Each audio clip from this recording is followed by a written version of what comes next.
Bismillahirrahmanirrahim.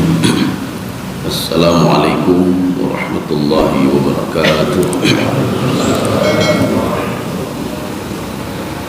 Alhamdulillahi rabbil alamin.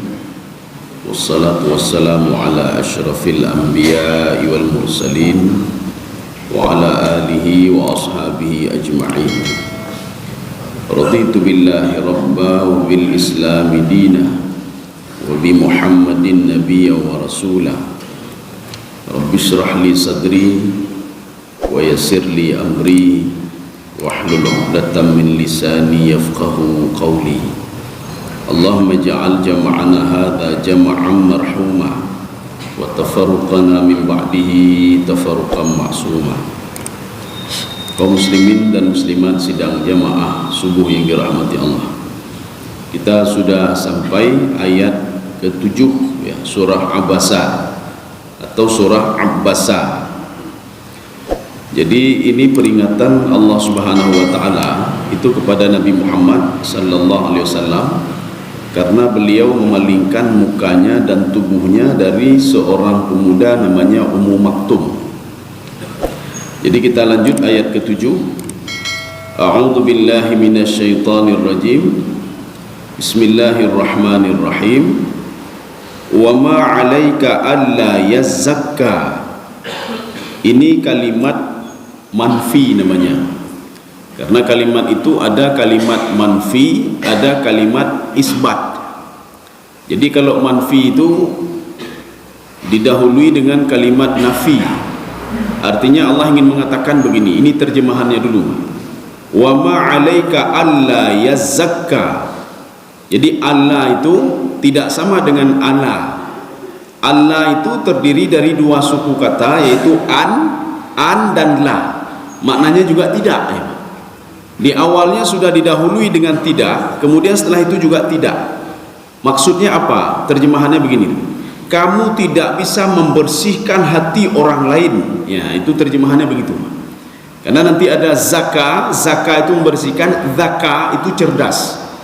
Jadi kalau zakka mencerdaskan orang, zakka membersihkan orang lain. Nah, ini bedanya. Sekarang kita merujuk ke dalam tafsir Sya'rawi, karena di dalam tafsir Jalalain beliau mengatakan makna ya zakka itu apa? Yu'min. Kamu tidak bisa membuat orang lain beriman kepada Allah, memaksa orang lain beriman kepada Allah. Ini apa maksudnya ini? Makanya ada dua petunjuk. Petunjuk yang datang dari manusia, yang kedua petunjuk yang datang dari Allah. Petunjuk yang datang dari manusia namanya apa? Petunjuk dalalah namanya.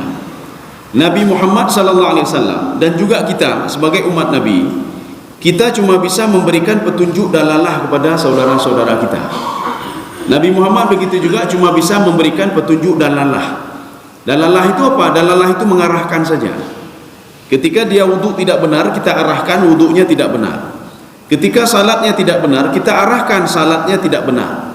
Ketika bacaan Al-Qur'annya tidak benar, kita arahkan ini bacaannya tidak benar. Hanya sekedar itu saja.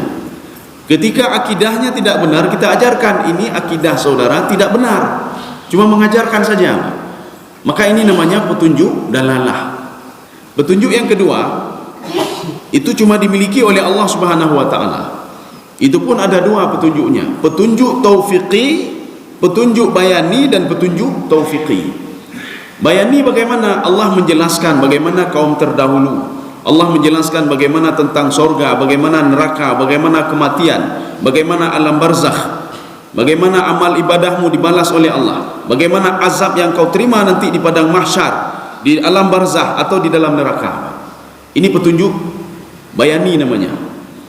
Ketika seorang merespon petunjuk bayani, maka dia akan masuk ke dalam petunjuk yang kedua, petunjuk taufiqi.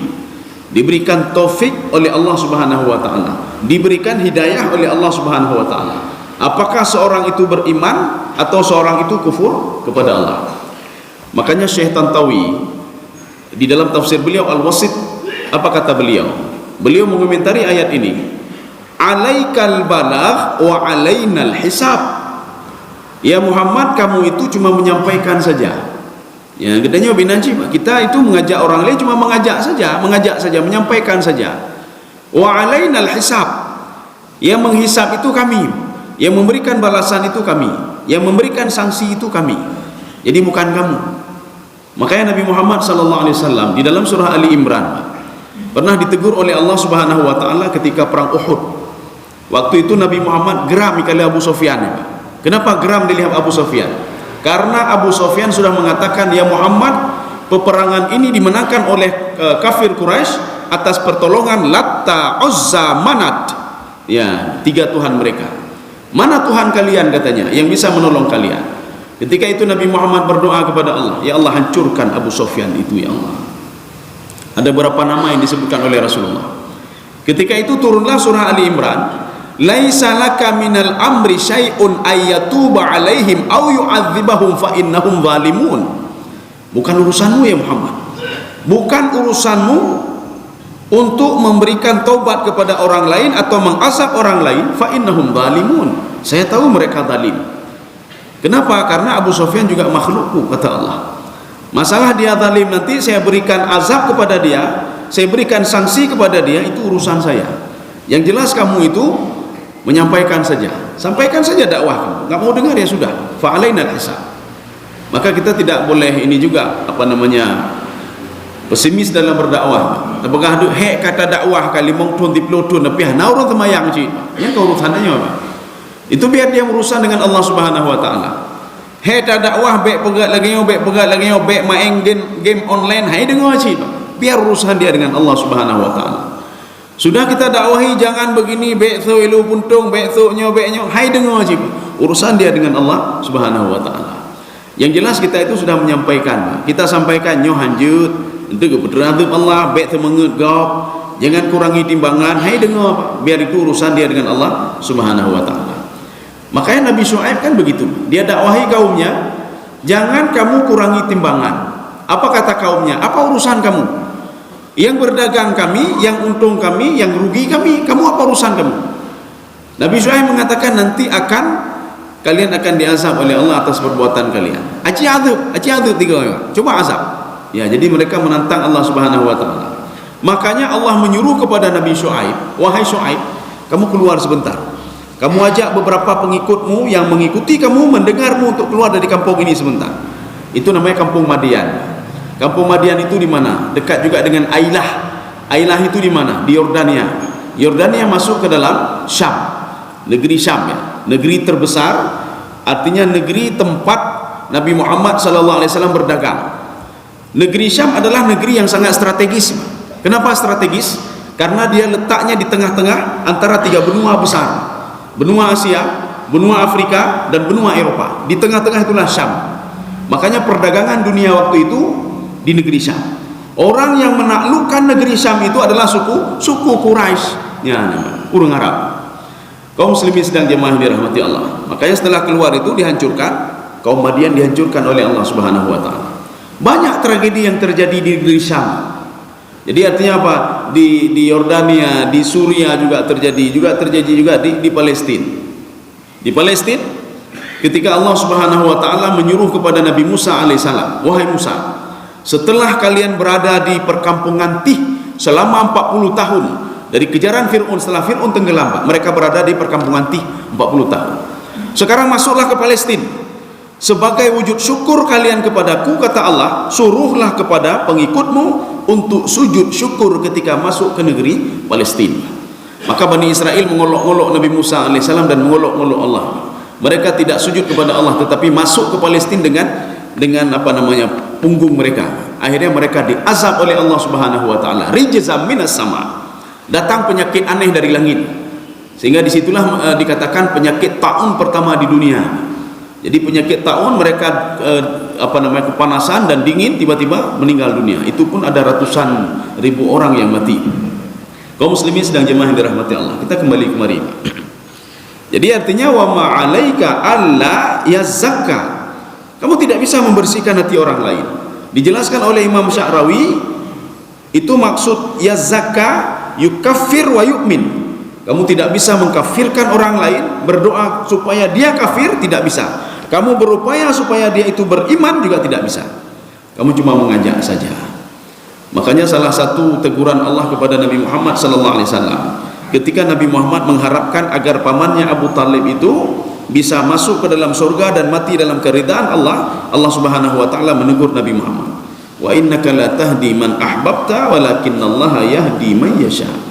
Kamu tidak bisa memilih-milih orang lain. Kamu mencintai si fulan kemudian kamu berdoa kepadaku, tidak bisa ya Muhammad. Yang memberikan petunjuk adalah saya ya Muhammad. Ya. Jadi begitu juga hubungan ayat ini dengan pembesar-pembesar Quraisy tadi. Walaupun kamu kumpulkan pembesar Quraisy itu, kamu dakwahi mereka, kalau tidak ada izinku tidak bisa, kata Allah. Maksud izin Allah apa? Mereka sendiri tidak mau mereka untuk menerima kebenaran, dan mereka tidak mau minta kepada Allah untuk dibukakan pintu hatinya. Maka jangan pernah harap akan dibukakan pintu hatinya. Ini masalah petunjuk juga, petunjuk dari Allah. Yang menyodorkannya pekan mentang nanti mencuran.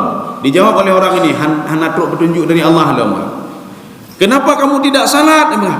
Apa jawaban dia? Belum sampai petunjuk dari Allah Subhanahu wa taala. Petunjuk itu kan dari Allah, kata dia. Ya, ini salah juga ini. Maka kita jawab ini dengan hadis qudsi. Ketika Allah mengatakan apa? Kullukum dhalun illa man hadaitu fastahduni ahdikum. Semua kalian itu sesat, kata Allah. Arti sesat itu gundah, gelisah, tidak tahu mau pergi kemana, tidak tahu mau berbuat apa. Ini saya mau berbuat apa ini? Nyo dalam jangka kematian pihak penggeraknya buta-buta ini mentang pernah bumo selain bumonya. Apakah buta-buta saja dari ini pergi ke Medan balik lagi, ke Medan balik lagi, atau ke Jakarta atau ke Eropah? Apakah itu saja? Maka Allah katakan kullukum dhallun.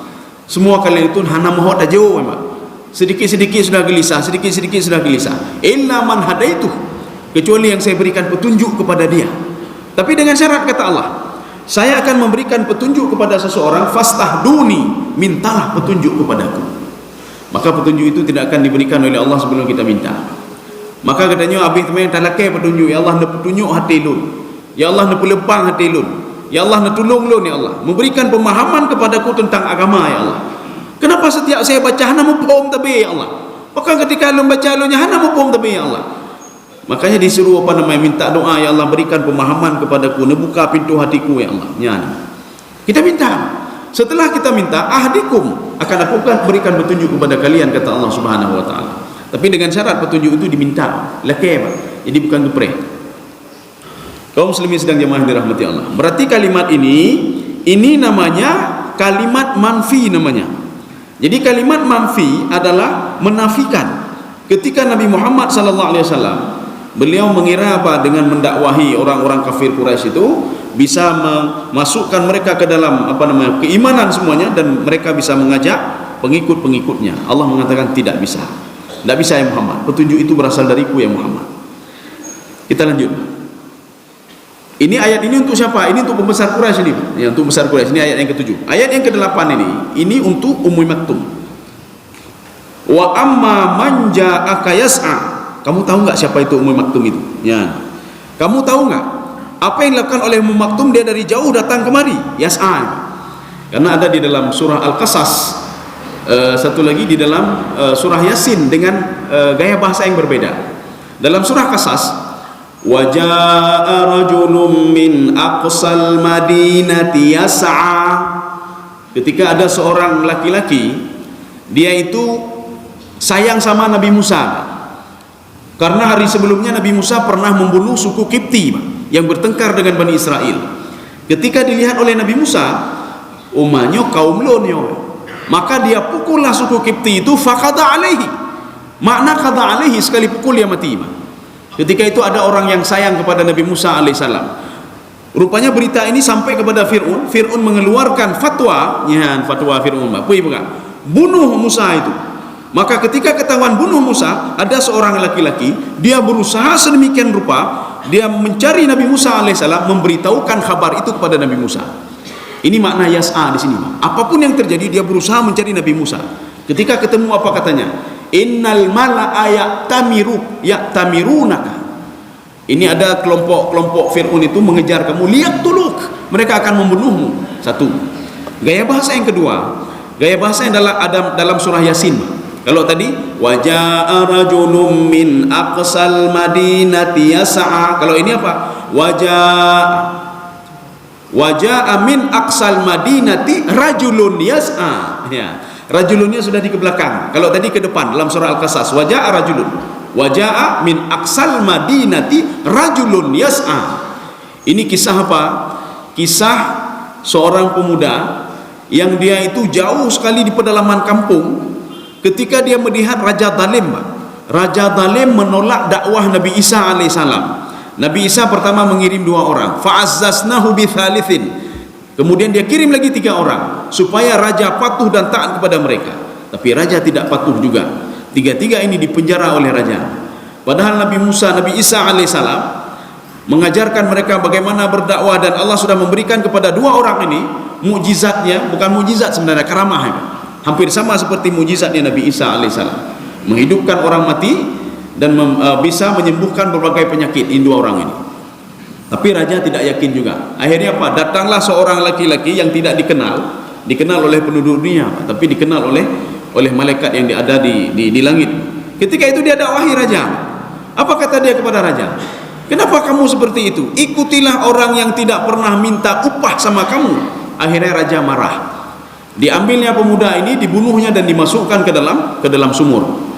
Maka namanya Ashabur Rassi. Kalau kita mendengar Ashabur Rassi, itulah kisah itu.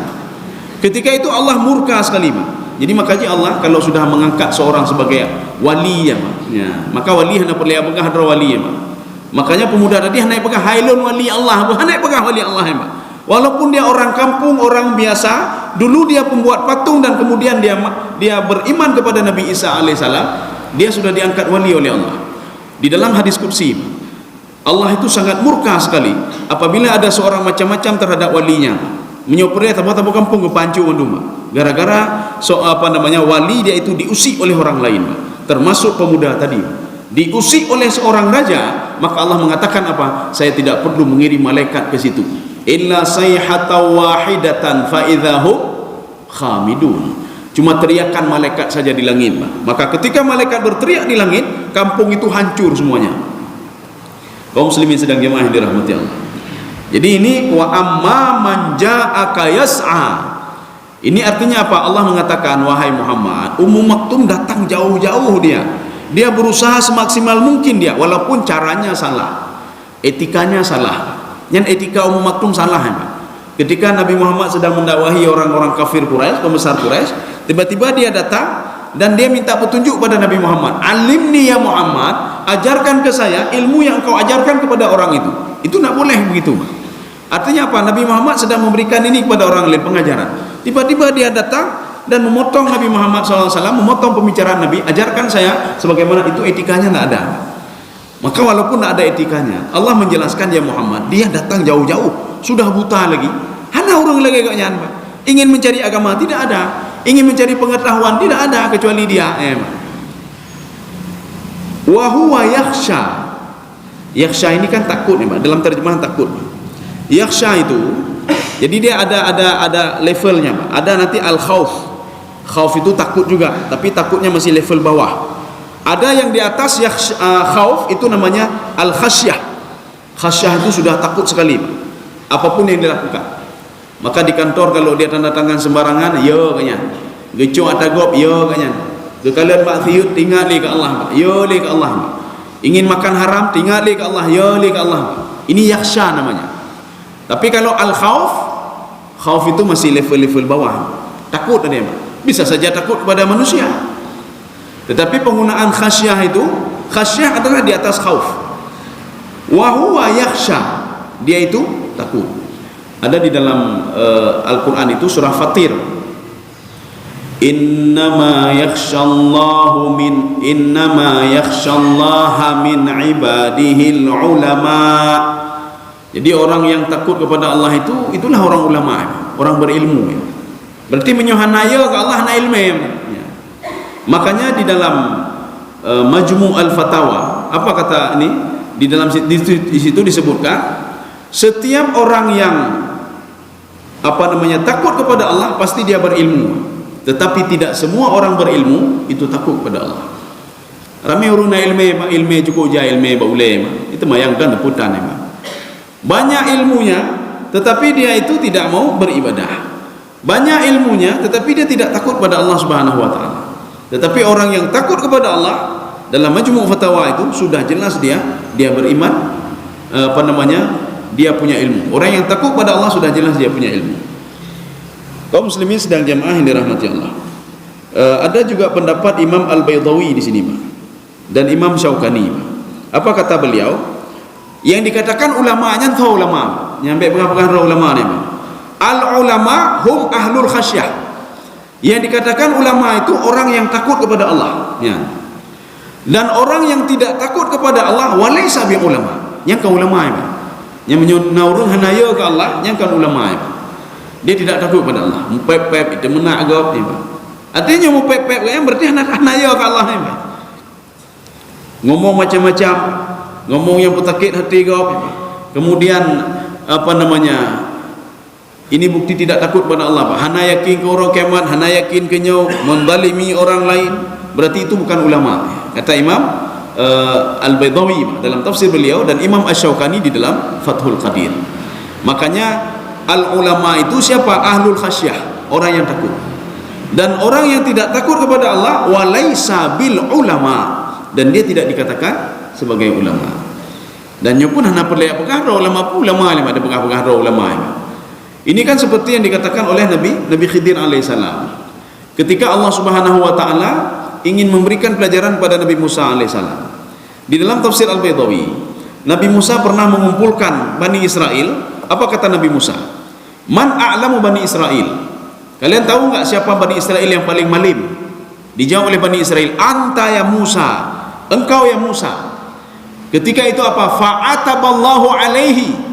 Allah Subhanahu wa taala ingin memberikan pelajaran kepada Nabi Musa alaihissalam. Wa qala, dan Allah mengatakan pada Nabi Musa alaihissalam, ada hambaku, hunaka abdi a'lamu minka, dia lebih malim lagi daripada kamu. Maka ketika ketemu dengan Nabi Khidir alaihissalam, pertemuan pertama apa kata Nabi Khidir alaihissalam? Ilmu saya sama ilmu kamu tidak ada apa-apanya.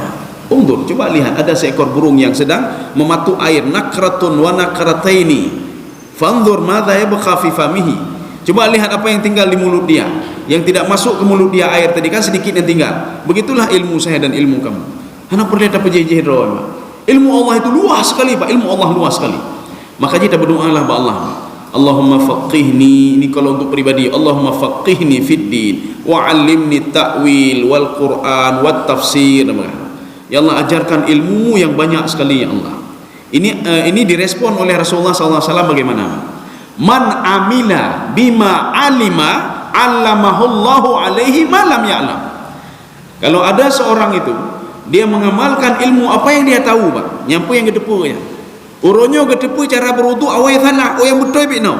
Barang siapa yang mengamalkan apa yang dia ketahui, maka akan diajarkan, kata Rasulullah SAW, ilmu oleh Allah yang tidak pernah diketahui oleh dia. Tapi dengan syarat, Pak.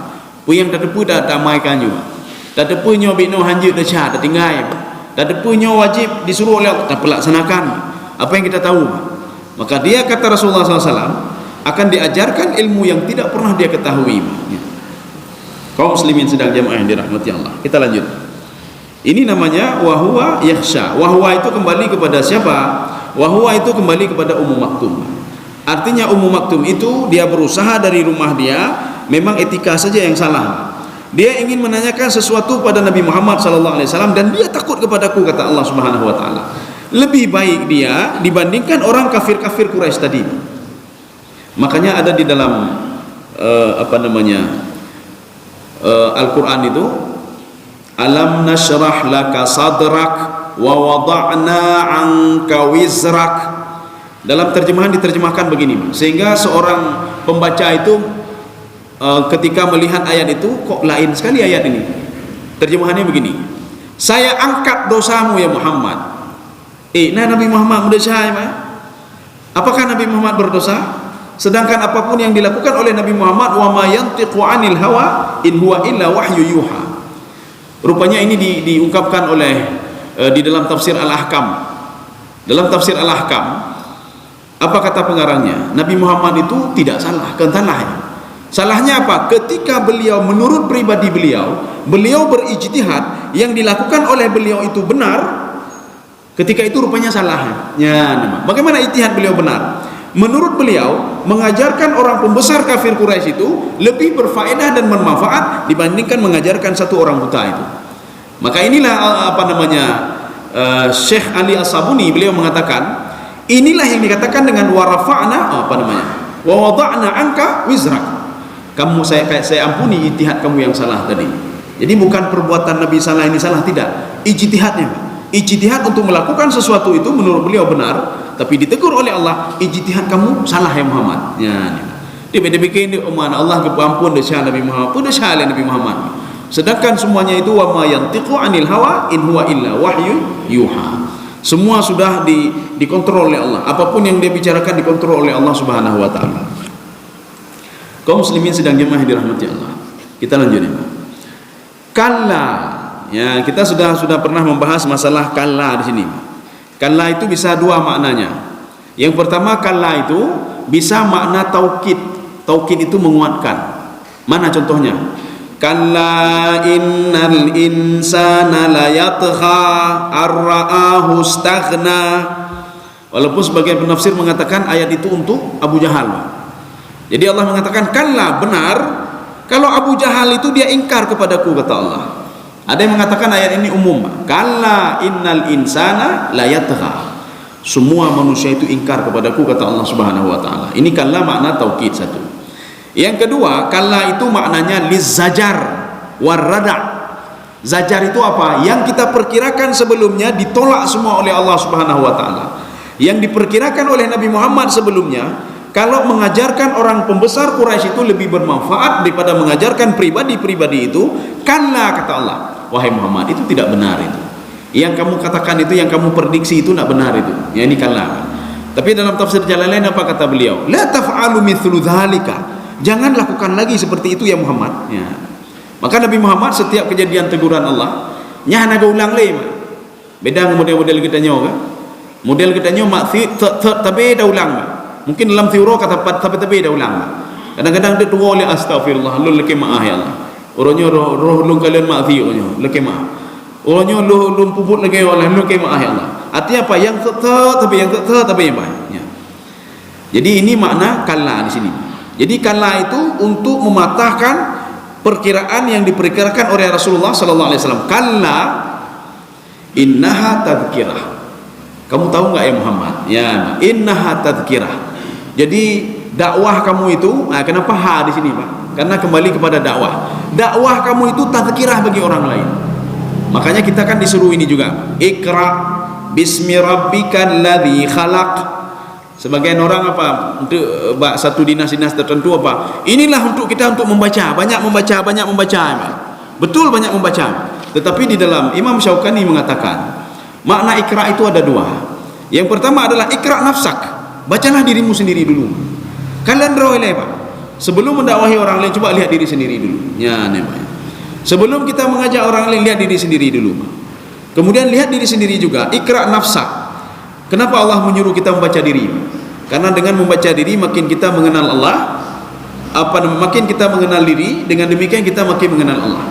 Man arafa nafsahu faqad arafa rabbahu. Orang yang sudah mengenal dirinya maka dia mengenal Allah. Maka urungnya hai itu saudara, nya ana berharap itu Allah Subhanahu wa taala. Ana berharap. Maka ramai dia jenuh menukai nyo kaijo katua orang. Maka pertanyaan lama kau. Nan turilo ni. Berarti orang ketua orang ni, Pak. Payah tanya yang lebak gop ya. Nan tu tholun. Ada jipa katnya hang tu thoro le, Pak. Katanya bak gop belum tho katnya. Tu tholun yang lebak. Jadi artinya apa ini? Ya, kalau orang seperti ini draw mentah hiduri, Pak. Boleh hiduri Allah Subhanahu wa taala.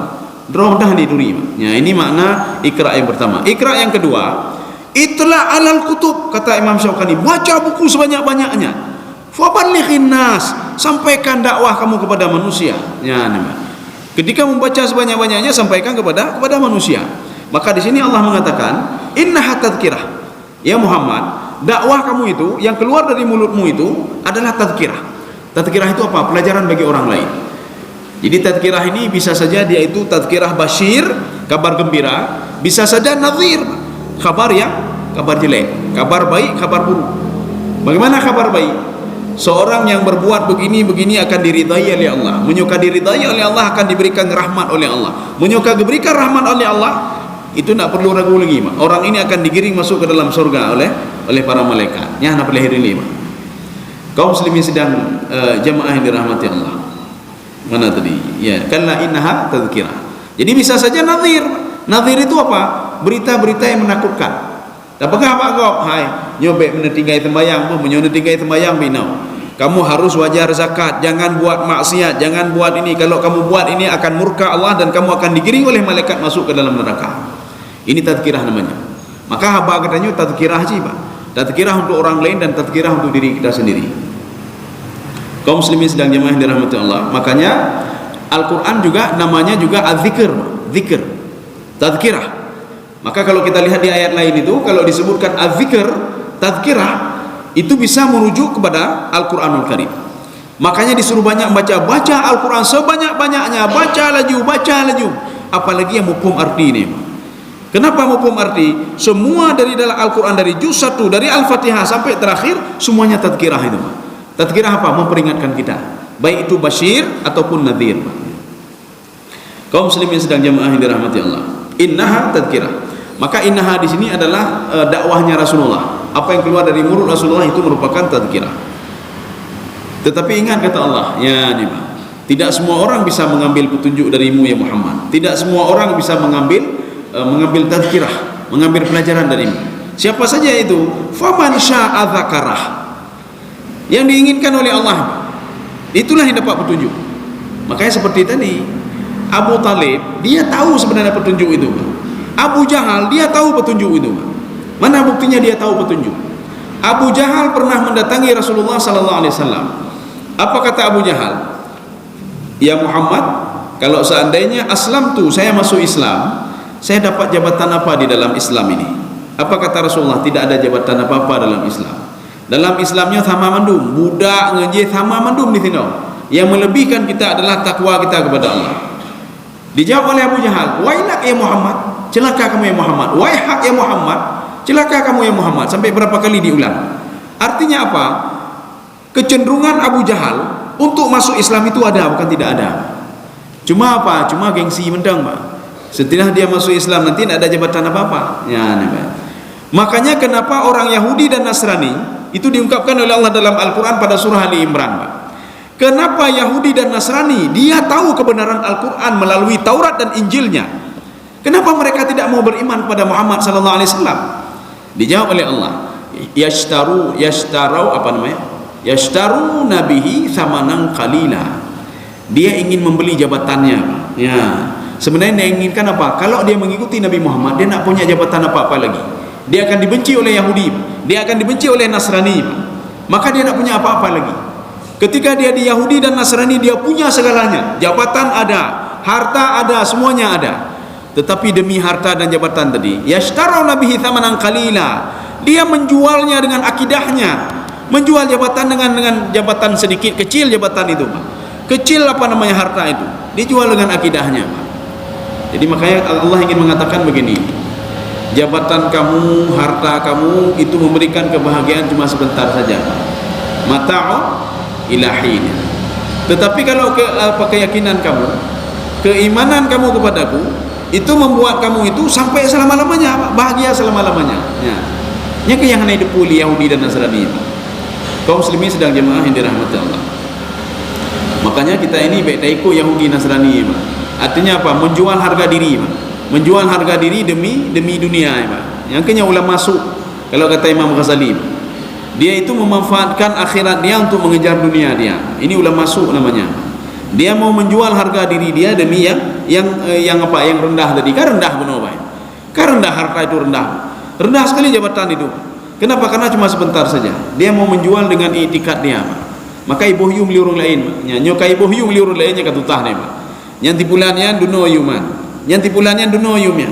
Nejo peng 1 miliar kabereh bagainya.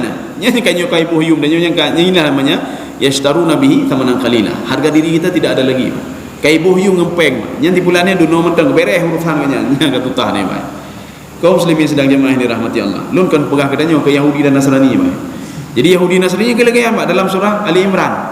Mereka itu kayak bohyum dengan dunia, Pak. Bohyum dengan dunia. Makanya karena kemangat dunia, enak sekali dunia sama mereka. Mereka tidak mau mendengar lagi Nabi Muhammad. Kuda dengar Muhammad ya, Pak. Ya, kuda dengar Muhammad. Menyoperle pupu yang ada dalam Taurat dan Injil yang menyusahkan kita, keluarkan semuanya. Maka salah satu yang dikeluarkan dari Taurat dan Injil adalah hukum zina ya, Pak. Hukum zina itu dirajam, dikeluarkan. Hukum potong tangan, maka tidak ada lagi.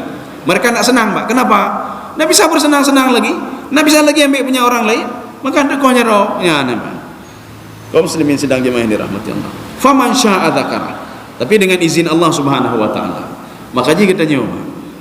Sepintar apapun seorang itu, hebat, cerdas sekali. Kalau tidak cerdas hatinya dengan Allah, ya hana berharap, hana berharap. Makanya dia susah selalu. Padahal ilmunya hebat sekali, Pak. Tapi gundah selalu, Pak. Kalau kegundahan itu bukan di sini, tapi semua di sini, Pak. Semua di sini. Kalau mau ini hebat dan diangkat oleh Allah, maka dekatilah Allah Subhanahu wa taala. Mintalah petunjuk pada Allah Subhanahu wa taala. Kena yang kita andalkan, Pak. Banyak orang hebat ini tapi tidak hebat ini. Maka lebih bagus hebat dua-dua, Pak. Dan lebih bagus lagi, hebatkan dulu ini baru hebatkan dulu ini, Pak. Ya. Kaum muslimin sedang jemaah yang dirahmati Allah. Kenapa demikian? Fi suhufim mukarramah. Ya, kita sampai ke situ saja dulu. Jadi semua sudah tercatat di dalam suhufim mukarramah. Suhufim mukarramah itu apa? Itulah Lauhul Mahfuz. Semua sudah tercatat di Lauhul Mahfuz. Yang anehnya lagi, walaupun Allah mengatakan demikian, tidak ada satu malaikat pun termasuk Jibril yang diagung-agungkan oleh Allah Subhanahu wa taala mengetahui isi Lauhul Mahfuz. Maka di dalam tafsir Ibnu Abbas dalam arahan Rasulullah sallallahu alaihi wasallam, apa kata beliau? Kalian tahu enggak apa itu Lauhul Mahfuz? Maka beliau mengatakan, Lauhul Mahfuz itu fihi lauhun. Jadi luasnya itu seluas langit dan bumi, kata beliau. Fi makan, fihi lauh.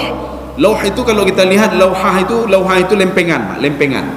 Makanya kalau kita ini lauhah, kalau kisahnya Nabi Khidir dan Musa alaihissalam dalam tafsir Ibnu Katsir, fa akhadha lauhah. Jadi dia menarik satu papan kapal itu ditarik, lauhah. Makanya Lauhul Mahfuz itu identik dengan apa? Lauhah. Papan itu catatan, Pak. Ya. Makanya dikatakan oleh Ibnu Abbas, tahu nggak kalian itu? Lauhatun, sebuah catatan itu apa? Seluas langit dan bumi. Pengungkapan kalimat seluas langit dan bumi bukan tak kira-kira ada bumo nyota punya, tidak, apa. Ini sebuah kalimat kinayah. Artinya apa? Begitu luasnya Lauhul Mahfuz dan tidak satu makhluk pun yang bisa mendeteksi isi Lauhul Mahfuz termasuk Nabi Muhammad sallallahu alaihi wasallam. Makanya bongkaran Lauhul Mahfuz, bocoran Lauhul Mahfuz itulah Al-Qur'anul Karim. Makanya Al-Qur'anul Karim adalah bocoran daripada Lauhul Mahfuz. Kejadian-kejadian, maka kalau kita lihat di dalam beberapa rujukan tafsir, bukan Baitawi saja, tafsir Sawi, tafsir At-Tabari, Al-Qurtubi. Jadi kenapa Al-Quran itu bocoran Lauhul Mahfuz? Sebelum adanya penduduk dunia ni, Pak. Ya, belum ada, Pak. Maka Al-Quran itu diturunkan oleh Allah dari Lauhul Mahfuz ke Baitul Izzah melalui malaikat Jibril. Setelah sampai ke Jibril, di mana itu Baitul Izzah? Baitul Izzah itu di bawah langit pertama. Maka semuanya di situ. Ketika itu Jibril mengatakan, "Uktubu hadza wa hadza wa hadza." Tulislah ini, tulislah ini, tulislah ini. Akhirnya apa? Malaikat lain menulis. Kejadian ini sampai apa? Nabi Muhammad dilahirkan dan lain sebagainya, baru diturunkan ayat-ayat itu, satu ayat pada Nabi Muhammad sallallahu alaihi wasallam. Artinya sebelum Nabi Muhammad lahir sudah ada Al-Quran di Lauhul Mahfuz.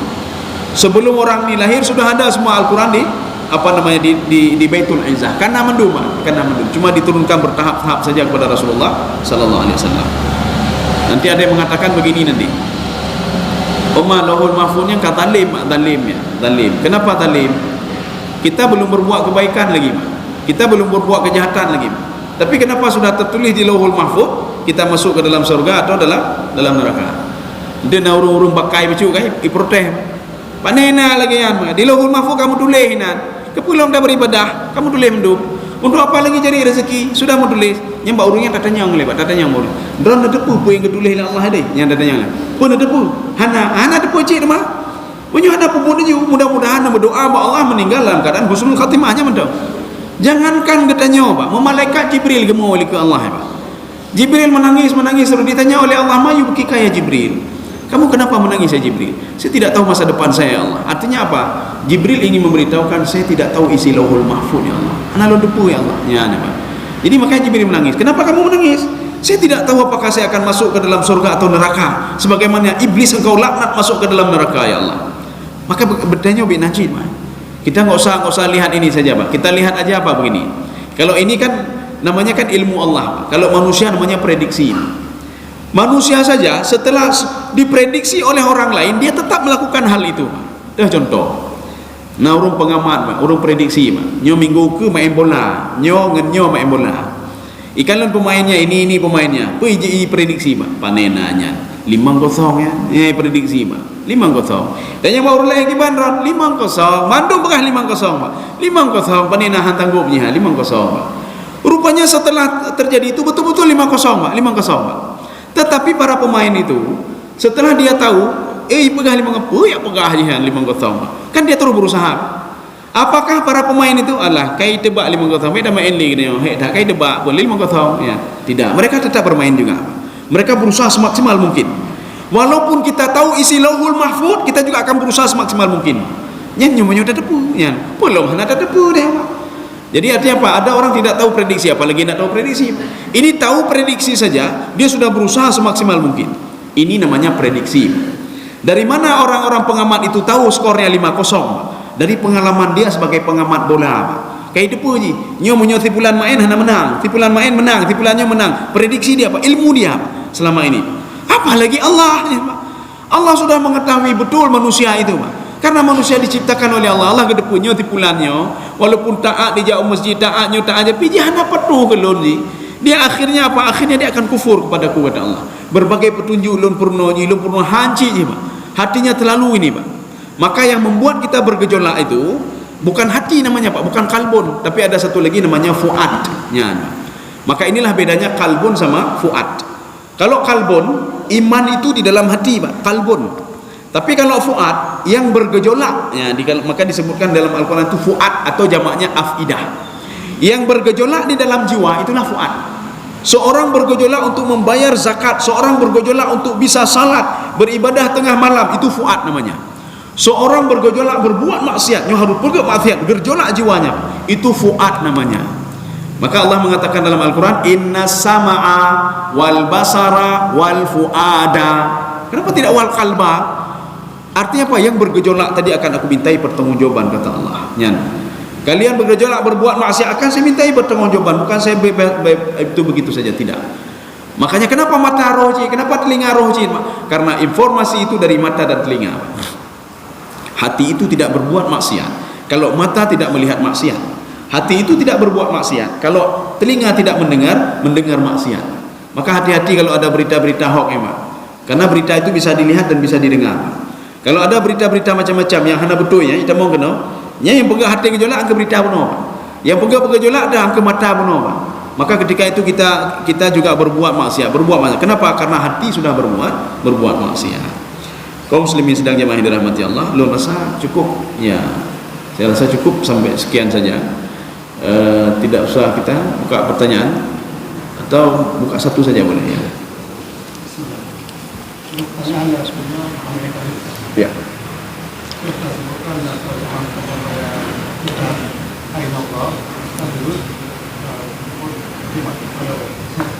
Gimana, Pak?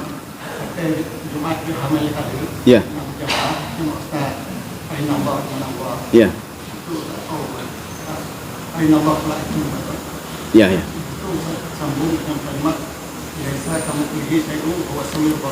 Ya. Ya. Ya.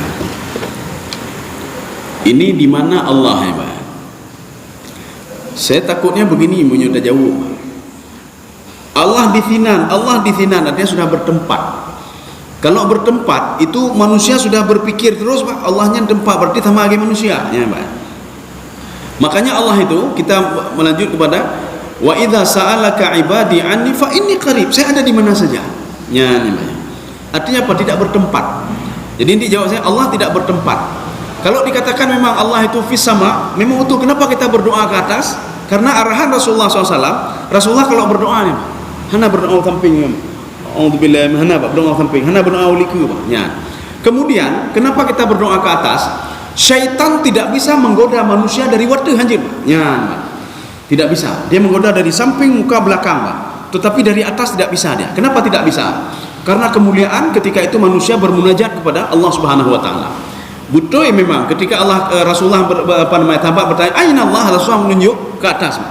Betul, Rasulullah menunjuk ke atas. Tetapi kalau kita jelaskan nanti akan susahnya begini.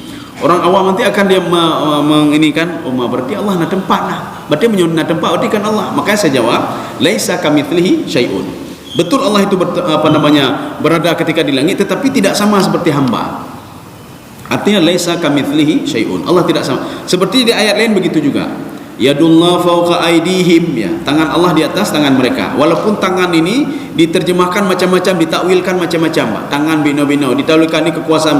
Kita gini saja, ada beberapa ayat-ayat di Al-Qur'an yang membawa tasyabuh kepada manusia. Kita langsung menjawab saja laisa kamitslihi syai'un. Allah hana sama lagi makhluk. Gitu saja. Nanti kalau saya jawab nanti Allah ideh betul ideh. Nanti sudah ada orang lain protesnya bina. Berarti sudah ada tempat lah ya, Mbak. Sedangkan Allah mengatakan Allah tidak punya tempat. Ya, Mbak. Jadi begini saja, nanti naurung berpikiran bina. Tak berdoa ini Allah ji idehnya. Ini sama seperti seorang sahabat bertanya ke Rasulullah. Ya Rasulullah, Allah itu apakah dekat? Kalau dekat saya akan berbisik-bisik ketika berdoa. Bisik-bisik. Atau Allah itu jauh, saya akan berteriak ya Rasulullah sallallahu alaihi wasallam. Saya akan berteriak. Ketika itu turunlah ayat. Wa idza sa'alaka ibadi anni fa inni qarib. Ya Muhammad, kalau ada yang bertanya keberadaanku, saya dekat sekali. Bahkan di dalam ayat lain itu ana aqrabu minhu min hablil warid. Seperti urat leher itu dekat dengan kalian, begitulah saya sangat dekat sekali dengan kalian, kata Allah Subhanahu wa taala. Ya. Jadi bukan saya menafikan, tidak, arti menafikan memang disebutkan itu istawa alal arsy ya. Ini akan membawa pemahaman-pemahaman lain ya. Jadi kita yakin saja Allah itu setiap kita berdoa, doa kita akan didengar oleh Allah Subhanahu wa taala. Karena ini pertanyaan yang ini sebagian itu mereka tidak melanjutkan lagi ini kakalah. Artinya apa yang tertulis dalam Al-Qur'an kebina. Tetapi pemahaman kita laisa kamitslihi syai'un. Allah tidak sama seperti makhluk. Kalau nanti ada seorang ketika ada Imam Hanafi ya, kalau Hambali Pak, Imam Hambali. Beliau sedang duduk dengan murid-muridnya. Tiba-tiba datang seorang jamaah jamaah. Apa pertanyaan jamaah? Wahai tuan guru, itu nyak jero Pak. Tuan guru, apa itu istiwa tuan guru? Ya, Mbak, istiwa dia tanya apa?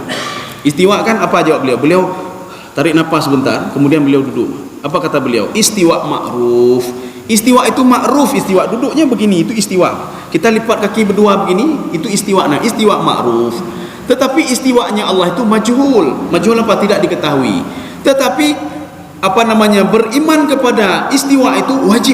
Kita wajib beriman. Artinya Allah itu beristiwa. Tapi kita tidak tahu bagaimana istiwanya. Ya. Ketika itu Imam Hambali dia mengambil tongkatnya, dia lemparnya orang tadi. Orang tadi lari dia. Kemudian ditanya oleh jamaah, wahai tuan guru, kenapa engkau lempar orang itu? Urung kacau yang kayaknya. Katanya sedang duduk rame-rame ya. Tiba-tiba dekat temong aja. Ya, dari situ saya sudah nampak ya. Dekat temong aja. Kemudian dia tanya untuk pekacau gau Pak. Karena sebagian katanya bina Pak. Habis yang pertama pekacau gau ya pelung aja. Pekacau legok pelung le Pak. Pekacau legok pelung le Pak. Nak ada solusi sama beliau. Habis kacau mandu cukup senang aja. Aduh kacau. Cukup senang habis kacau gau Pak. Ya. Jadi makanya kita ini kan mengambil hikmah Pak. Jadi hikmah apa? Setiap dalam Al-Qur'an itu berjaya ke hikmah. Berjaya ketika Allah katakan istawa alal ars, Allah beristiwa di atas aras. Baik terbayang yang kengkeng ni Pak, terbayangnya ya. Terbayang saja Allah yang itanya bagaimana istiwa? Pokoknya Allah istiwa alal aras Pak. Nanti ada ayat lain lagi Pak. Wa arsyuhu alal ma. Aras Allah itu di atas air. Nya kalau ilmu rumah. Nah sebagian urung pun ajak Allah maklum. Makanya ketika itu lu katakan alalun nya ilmu berdebat ni. Ada yang mengatakan berarti Allah ibu mau nai Pak, itu nya kalau ilmu. Ya, ada yang mengatakan tidak, Allah itu di langit. Kenapa di langit? Karena wa arsyuhu alal ma itu apa? Air. Air itu ketika dinaikkan oleh matahari, maka dia menjadi awan, di awan-awan ini, diikat dengan molekul-molekul yang ada di awan. Wa arsyuhu alal ma. Jadi makanya lu jawab terakhirnya laisa kamitslihi syai'un. Lu tapi kenal lu mengapa? Laisa kamitslihi syai'un. Walaupun di pegah ligam bodoh dah bodoh gini, aku dah pegang kau. Bah gede mah, bah gede. Oh hanya dia jawab bah gede mah. Makanya kan begini mah. Kalau ada orang yang berdebat mah, ika gede macam-macam apa, salamun alaika. Gitu saja maknya. Nanti pegang hanya Allah bina Allah atas bepu. Salamun alaika. Lun hana ilmu kena dua. La ilma lana illa ma 'allamtana kata ilmu. Ya, demikian. Cukup satu saja. Ya. Jadi saya rasa demikian saja. Mudah-mudahan ada manfaatnya bagi saya sendiri dan jemaah sekalian. Subhanakallah bihamdika asyhadu an la ilaha illa anta astaghfiruka wa atubu ilaik. Assalamualaikum warahmatullahi wabarakatuh.